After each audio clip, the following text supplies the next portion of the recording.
The Army Pathfinder team has one basic mission: to furnish navigational guidance to Army aircraft in tactical operations.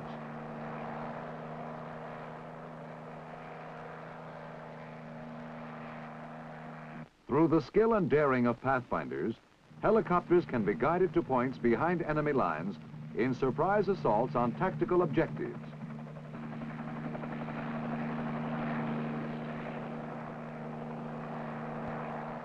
Pathfinders also prepare and operate landing zones where fixed-wing aircraft swiftly follow up with supplies and reinforcements, and drop zones for resupply.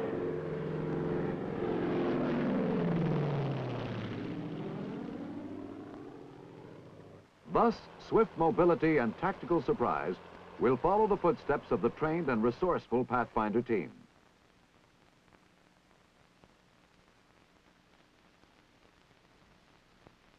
Let's see exactly how a Pathfinder team functions, starting with the unit commander's warning order. Here, the Pathfinder team leader learns the nature of the mission, date and time, the type of aircraft to be used, and the units which will be involved in the operation.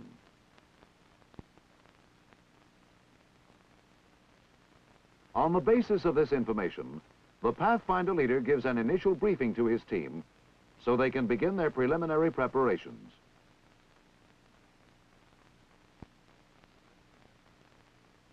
When the operations order containing the complete details of the mission is received, the Pathfinder leader can complete his plans.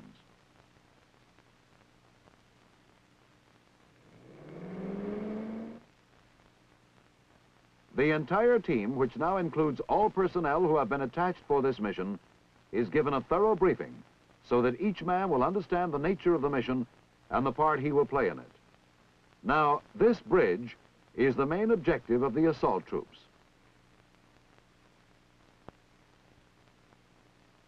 And this area off to the east has been designated the landing zone. Since there will be 4 flights of helicopters in each serial, we will set up and operate 4 landing sites.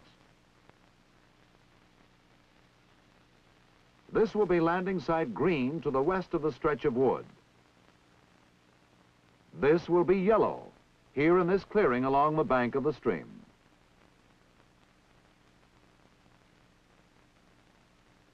Blue will be over here in this wheat field. And black will be here at the base of this hill. The control center will be located on this knoll beside the wheat field. And the flight release point will be over here on the end of this ridge. Now each individual is assigned his specific duties, the attached personnel as well as the Pathfinders. 3 men will operate the flight release point.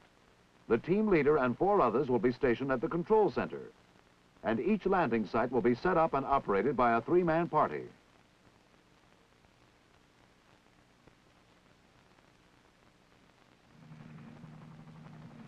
Pathfinders may be delivered to the designated area by landing in helicopters or fixed-wing planes.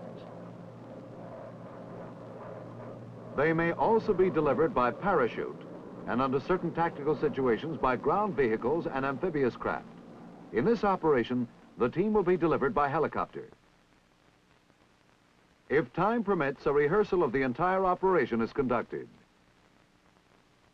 It is held on terrain which is as similar as possible to the terrain of the actual operation.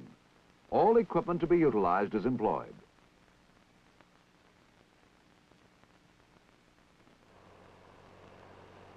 After a final inspection has been made to make sure that all necessary equipment is present and in order, the Pathfinders and attached personnel load the helicopters which will transport them to the landing zone.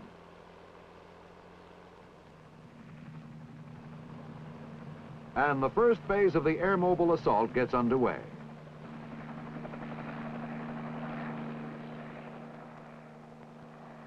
If the objective area has been subjected to nuclear attack, the Pathfinders will be expected to survey the route in order to report any radiation hazards.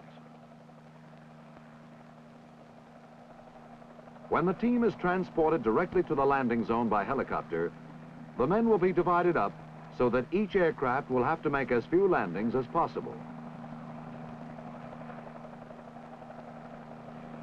One helicopter will land first at the location selected for the flight release point. Since this is the location at which all subsequent flights will be released to find their designated landing sites, it must be a terrain feature which can easily be recognized. When the men who will operate the flight release point have unloaded, the helicopter continues on to the location which has been selected for the control center. Here, it lets out the Pathfinders who will operate this installation. The control center party also checks immediately to make sure that its area is free from any radiation hazard. Assured of this, the takeoff signal is given.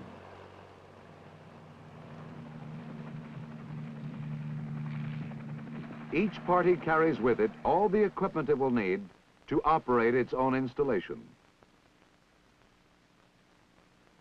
Meanwhile, the other helicopter is landing the Pathfinders who will operate the various landing sites.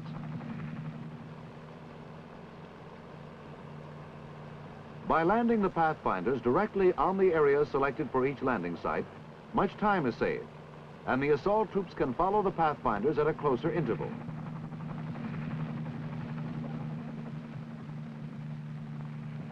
Sometimes there may be enemy activity in the area selected.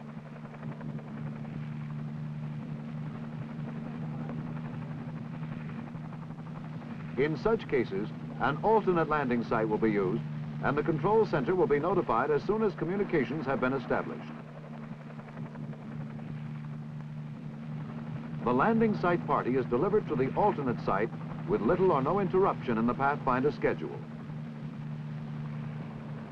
Once on the ground, the landing site party immediately starts to prepare the site for use. One man makes sure there is no radiation hazard and selects the locations where the helicopters will land.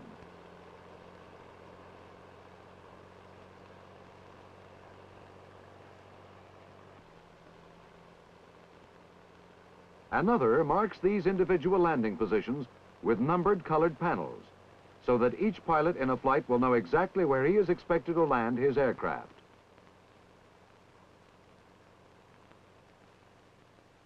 And the third prepares the ground-to-ground radio, which will be used to communicate between the site and the control center. Obstacles to landing, which cannot be cut down or removed, are marked with red panels. While the landing sites are being prepared, the control center also is being readied for operation. One man readies the short-range ground-to-ground radio to net with the individual landing sites. The Pathfinder team leader prepares his ground-to-air radio so that he can communicate with the incoming aircraft.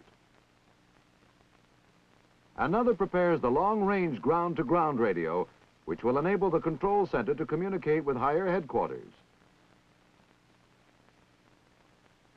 And still others are busy erecting the ground plane antenna, which can be used to increase the range of the radio sets at this installation. After the equipment is ready for use, all pertinent information is collected in a log. Enemy activity, radiological readings, everything which is necessary is recorded. Wind northwest at 10. While the control center and the landing sites are being prepared, the flight release point also is being established. A homing beacon has been set up to guide the incoming aircraft to the area. A prearranged visual signal, usually a letter of the alphabet, has been laid out to mark the point. And a short-range ground-to-ground radio is ready to net with the control center and the landing sites. All of these installations within the landing zone are set up simultaneously. usually within 5 to 10 minutes, so that the attacking force will not lose the tremendous advantage of surprise. As the flight approaches the communication checkpoint, radio silence is broken by the serial leader of the approaching aircraft. Pathfinder, this is Alpha 1 at checkpoint. Over. Alpha 1, this is Pathfinder. Enemy truck column at 385-732. Wind northwest at 10. Green, land 351. Yellow, land 343. Black, land alternate site 324. Blue, land 312. While the incoming serial is being given its landing instructions, the ground installations are alerted to its approach. Alpha 1 at checkpoint. Over. Alpha 1 at checkpoint. Out. Everyone must be prepared to accomplish his mission the moment the aircraft are sighted.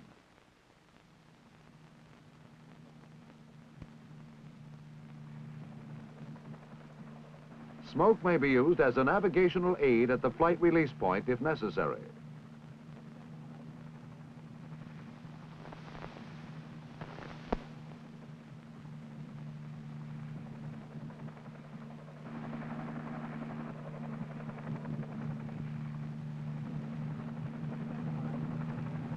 The object is to get the approaching aircraft onto the ground at the landing sites as quickly and safely as possible.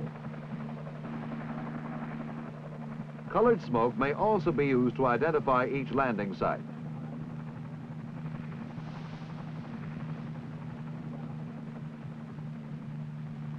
However, since smoke gives away the position, it is generally used only on order of the team commander.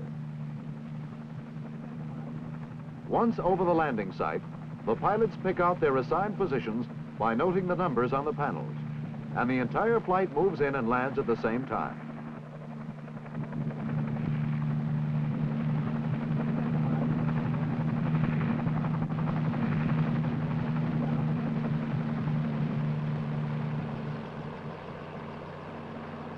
When the troops are unloaded, they are directed to the initial assembly area located in close proximity to the landing site.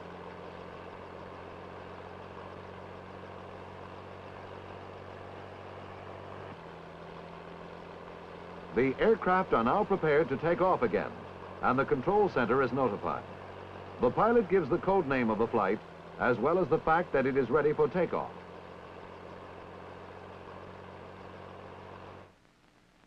The control center identifies itself, and if everything is clear, gives the flight permission to take off.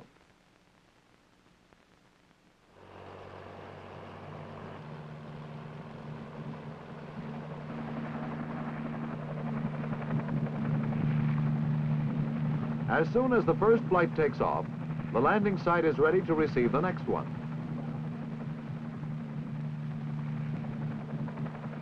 A well-trained Pathfinder team can control flights at 1-minute intervals. In this way, the assault force can rapidly be built up, and the attack can be launched before the enemy can move his forces to oppose it.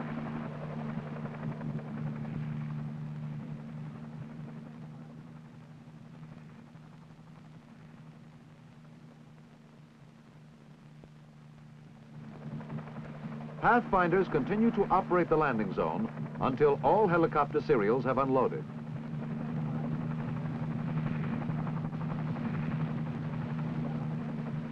The Pathfinder team is not limited to daylight operations.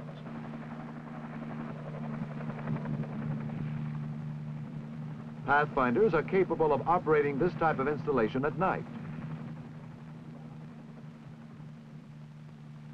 At the landing sites, colored lanterns are used instead of panels to mark the individual landing positions. Lanterns are also used to indicate the direction of landing. And flashlights used in pairs are employed by the Pathfinders to transmit signals to the aircraft.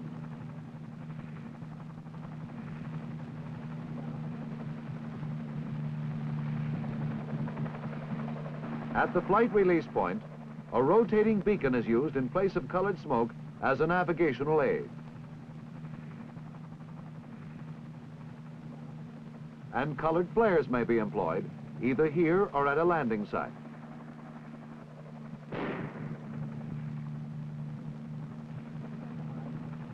Flares are used only when necessary.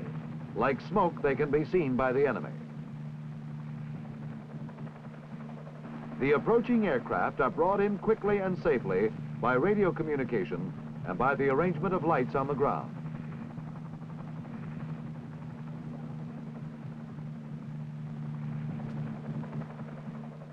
With a well-trained Pathfinder team, a night operation can be conducted as efficiently as a daylight operation.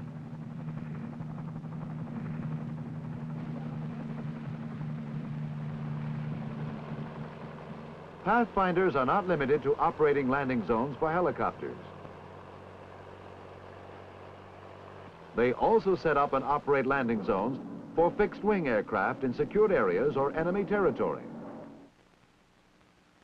In establishing a landing zone for fixed-wing aircraft, one of the first things to be done is to determine the exact location of the runway. It must be long enough for all aircraft which will use the field. It must be level enough to allow aircraft to land and take off without danger. And if possible, it should be oriented so that landings and takeoffs can be made into the wind. As soon as the runway has been designated, the parking party marks it.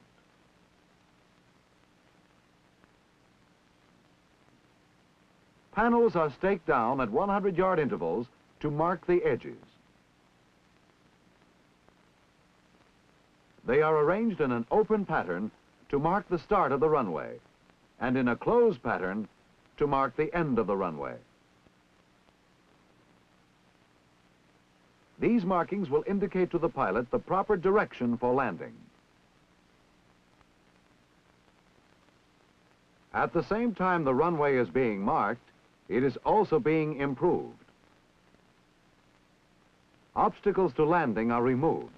When they can't be removed, they are marked with red panels.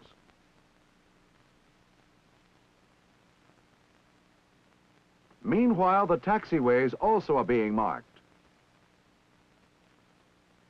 The taxiways lead from the end of the runway to the parking area, then back to the start of the runway.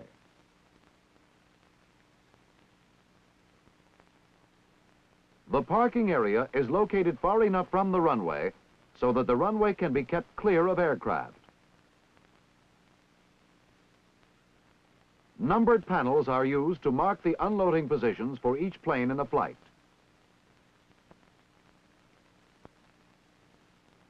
While these facilities are being prepared for the arrival of the aircraft, the control center is also being set up. Since this installation will control all of the activities in the area, it is located in a position which provides maximum observation. It should be far enough from the runway so that engine noise will not interfere with radio communication. A Pathfinder team will be able to set up this type of landing zone in a very short time, from 10 to 30 minutes.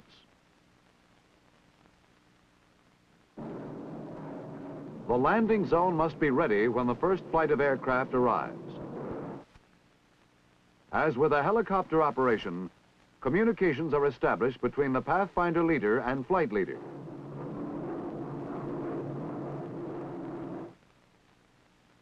Navigational instructions are given all aircraft in the flight, and the Pathfinder parking party is warned that a flight is approaching.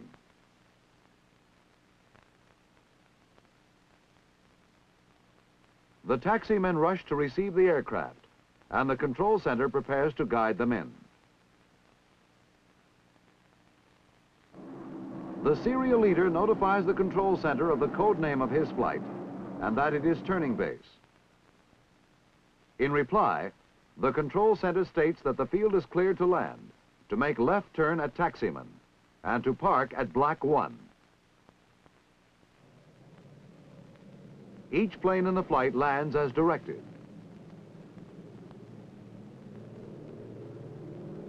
As soon as it touches down, it is controlled by the parking party. The taximen direct it onto the taxiway leading to the parking area.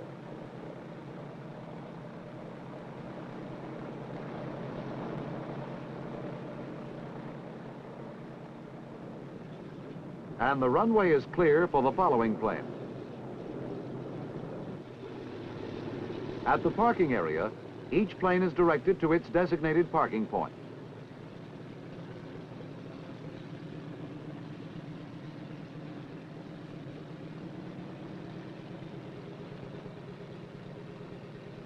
As soon as a plane is unloaded, the control center is notified. The pilot gives the name of his flight and states that his plane is ready for departure. The control center notifies the pilot that he is cleared to taxi and gives him the direction and force of the wind.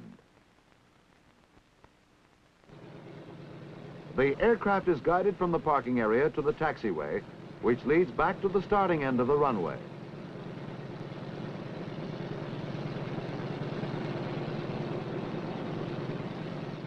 On reaching this point, each aircraft is held on the taxiway until it is cleared for takeoff by the control center. One by one, the planes are cleared for return to the home base and reloading. The pilot signals that he is clear, then taxis onto the runway to take off. Thus, the Pathfinders control a continual succession of flights arriving and departing, operating by day or by night. Clear lanterns in place of panels are used at night to mark the edges of the runway, and colored lanterns are used to mark both the approach end and the departure end.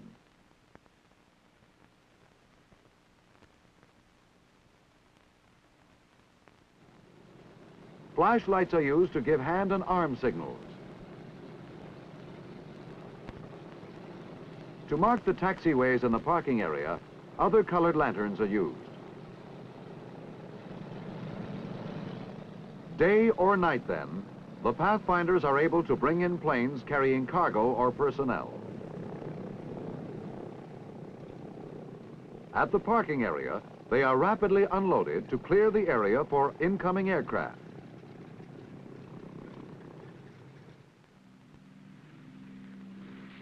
Then they move onto the runway and take off.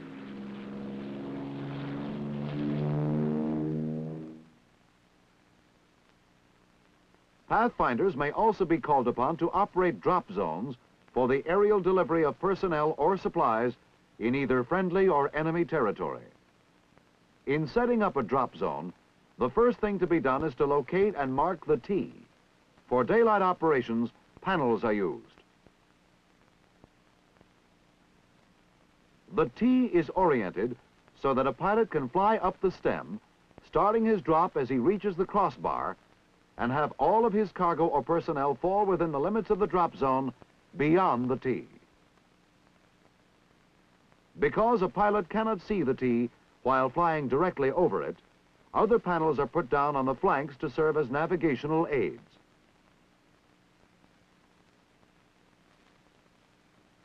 Other visual and electronic aids can be set up once the T has been established. At the same time, the control center is set up, usually at the junction of the stem and crossbar of the T. Assembly points are selected and marked according to a prearranged plan.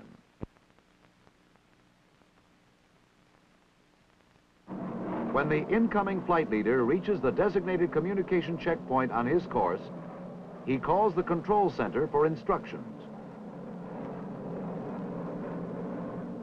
In this case, notifying the center that the flight of 6 others is at the checkpoint.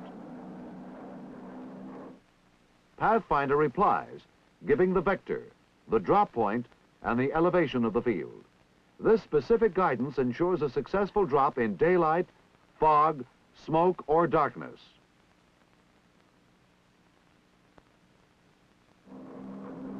The flight leader takes the magnetic heading, which has been given him, and the other planes in the flight assume the proper formation for the drop.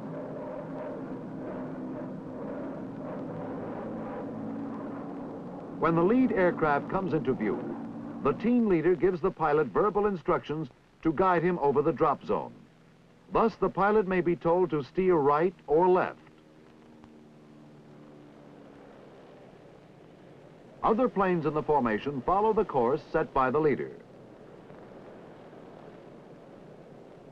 He reports their approach on course. As the formation approaches the drop zone, the control center warns the pilot to stand by.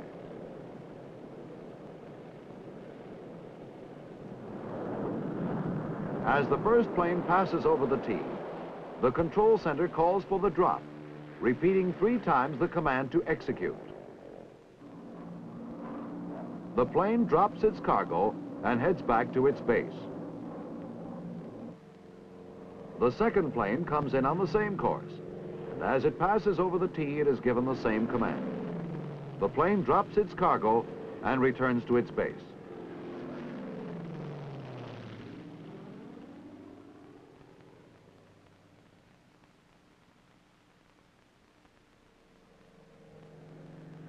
This continues until all the planes in the formation have made their drops. Then the recovery personnel move out and gather up the dropped cargo and transfer it to one of the assembly areas.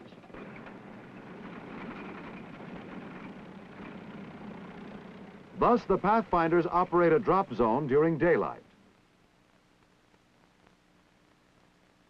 At night, the operation is very much the same. Either infrared or visible lights are used to mark the tee as well as the flanks.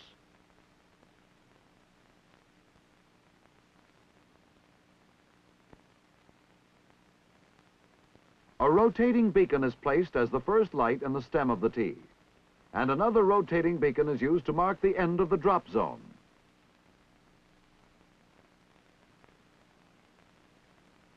As the planes come in then, they see the same pattern as in daylight.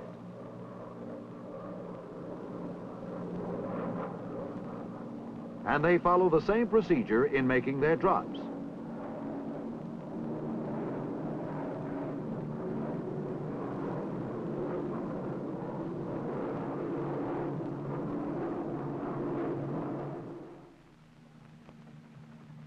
These are the principal ways in which the Army Pathfinders are employed. To operate landing zones for rotary wing aircraft. To operate landing zones for fixed wing aircraft. And to operate drop zones for the parachute delivery of supplies or personnel. Pathfinders may be required to operate either in daylight or at night.